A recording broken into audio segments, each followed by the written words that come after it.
Imagine a boy so lazy he would rather sleep under a tree than lift a finger. The whole village mocked him and called him a dreamer with no hope.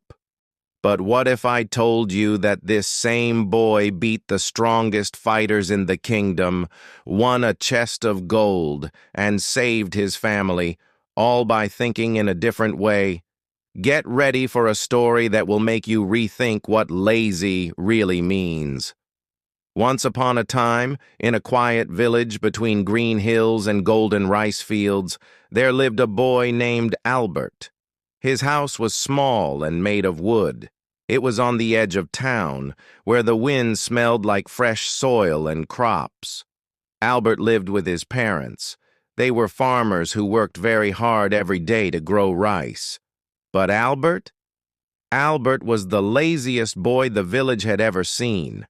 People in the village would laugh when they saw Albert lying under a big tree, his hat over his eyes, sleeping while everyone else was working.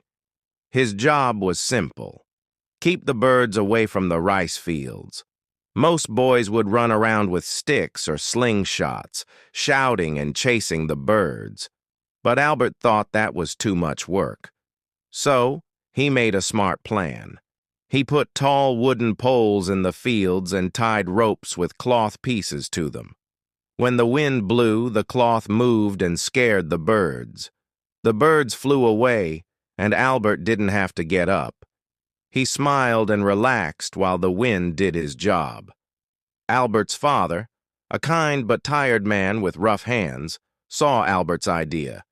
He felt both proud and worried. "He finishes his work," he said, "but what will happen if I'm not here? How will a lazy boy take care of the family?" Still, Albert's plan worked, so his father didn't get angry. But then, one summer, everything changed.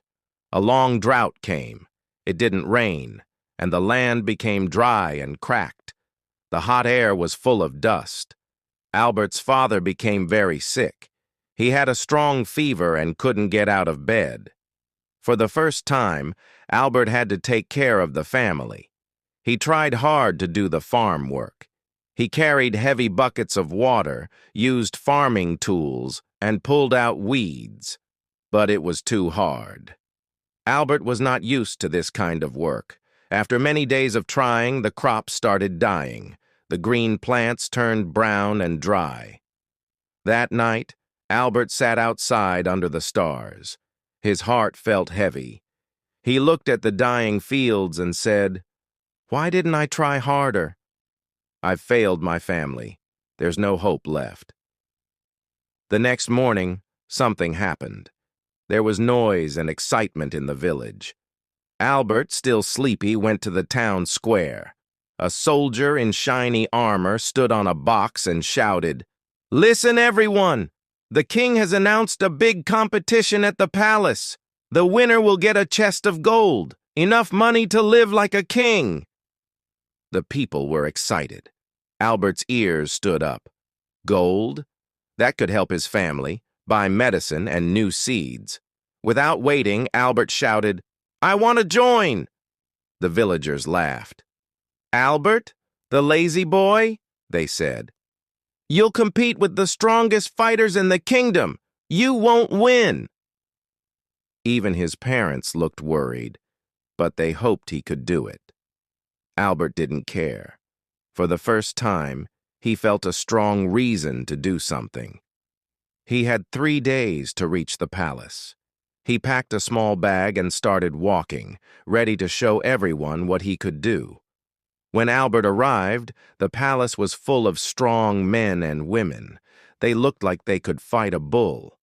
Albert, small and thin, felt nervous. "How can I beat them?" he thought. The first challenge was at a big, shiny lake. The king's helper shouted, "Cross the lake! The first 3 people to reach the other side will go to the final round." The crowd cheered. 3, 2, 1, go!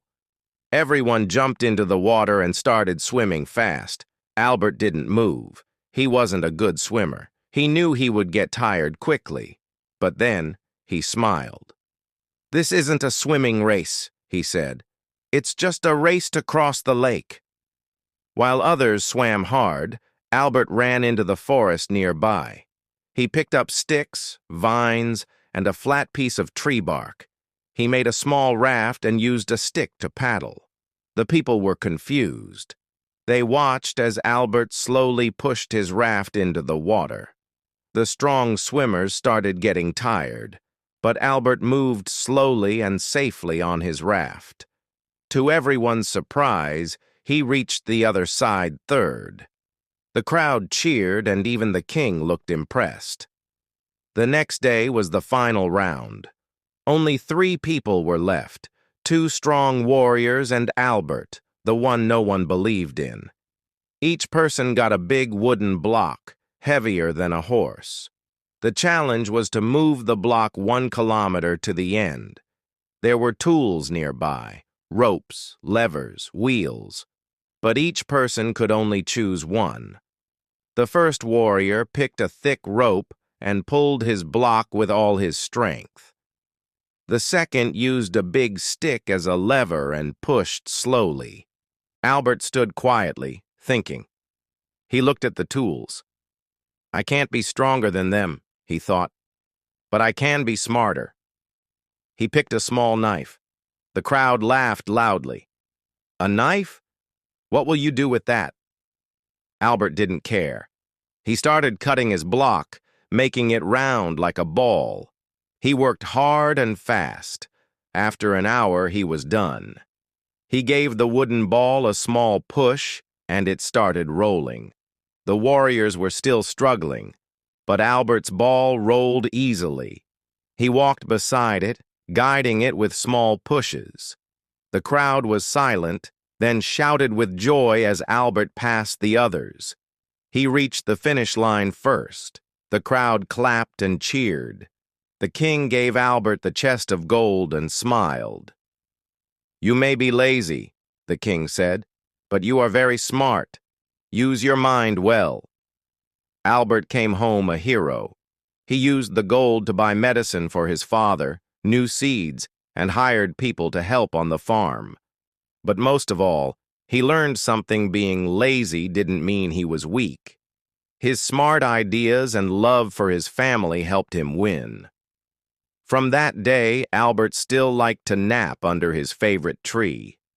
But he worked too because he now had a big reason to try. And the villagers? They never laughed at him again. So the next time you feel lazy, think about Albert. Find your reason, your family, your dreams, or proving people wrong. One smart idea and a little purpose can move mountains, or at least a giant wooden ball. Thank you for listening to this story. If you enjoyed this, please like, share, and subscribe, and comment below on which topic you want the next video. More stories are coming, and more English too. Thank you.